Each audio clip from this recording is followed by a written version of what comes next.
Hej Ken. Du spurgte efter, hvordan man vektoriserer en PNG-fil. Og det har jeg tænkt mig, at jeg lige vil vise dig i en lille video. Jeg synes, det er lidt nemmere at lave sådan en bitte en her, i stedet for at sidde og skrive en lang mail. Og det gør det også meget nemmere for dig bagefter, når du skal prøve at gøre det her selv. Jeg vil lige starte med at sige, at en PNG-fil rent faktisk er vektoriseret. Men den er bare indeholdt i en filtype, som ikke har alle de her kurver og åbne ender, man kan trække i, ligesom i Illustrator. Men det er rent faktisk vektorgrafik. Hvordan man så vektoriserer sådan en, det kan jeg vise dig her. Vi skal selvfølgelig i Illustrator, og jeg bruger en Adobe CS5. Og jeg går bare ind og finder din PNG-fil. Den hedder Morsø Line Dance. Og den åbner jeg bare. Når du har den åben, så lige præcis med sådan en PNG-fil, så hvis du bare helt almindelig her med den sorte pil, markeringsværktøjet, trykker på selve filen, for der ligger jo bare egentlig allerede nu, ligger selve PNG-filen inde i en Illustrator-fil. Men hvis du bare helt almindeligt markerer den, så vil du kan se, at heroppe i toppen, hvor du nu har alle stregtegningsværktøjerne, snart du markerer den, fordi det så er en PNG-fil, så får du en helt anden type menu frem heroppe. Og det første du gør, det er under Live Trace. Der vælger du på den lille pil nogle forskellige af de her forudindstillinger. Og her skal man selvfølgelig vælge den forudindstilling, som passer bedst til det type billede, man nu sidder med. Og man kan selvfølgelig lave sin egen, men det er lidt en længere historie. Lige med det billede her, det er forholdsvis simpelt. Der er en brun, en grå, en rød og noget sort, ikke? Det er 4 farver. Så jeg vælger den her, der hedder Color 6, og det betyder simpelthen, at Illustrator kun kigger efter 6 farver, eller mindre end 6 farver. Så den trykker jeg på. Så ændrer menubaren sig igen, og her kan du igen se, at du kan vælge eller ændre farverne her. Men det har jeg ikke tænkt mig at gøre nu. Jeg trykker simpelthen bare på Live Paint.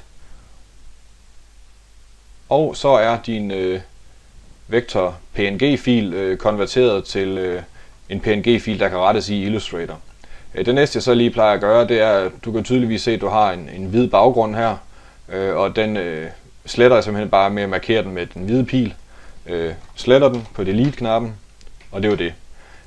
Der er nogle ting, når man gør de her ting, og det er, at sådan noget som tekst for eksempel typisk går hen og bliver en lille smule ujævnt.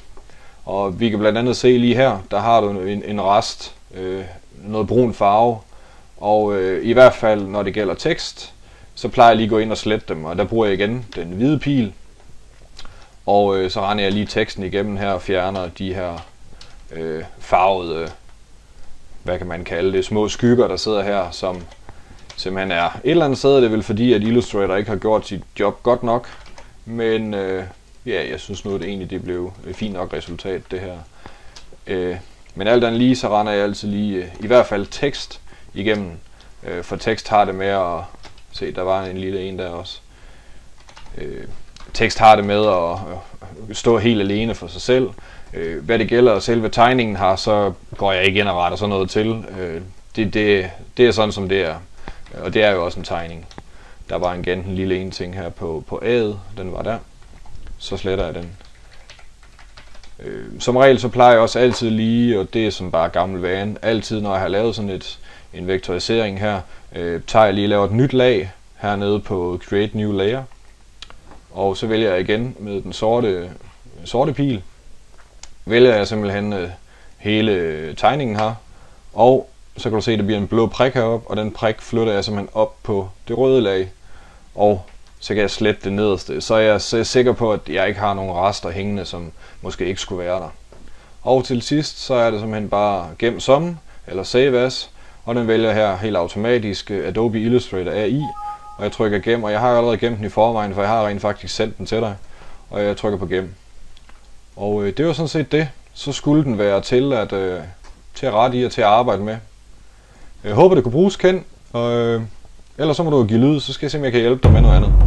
Hej hej.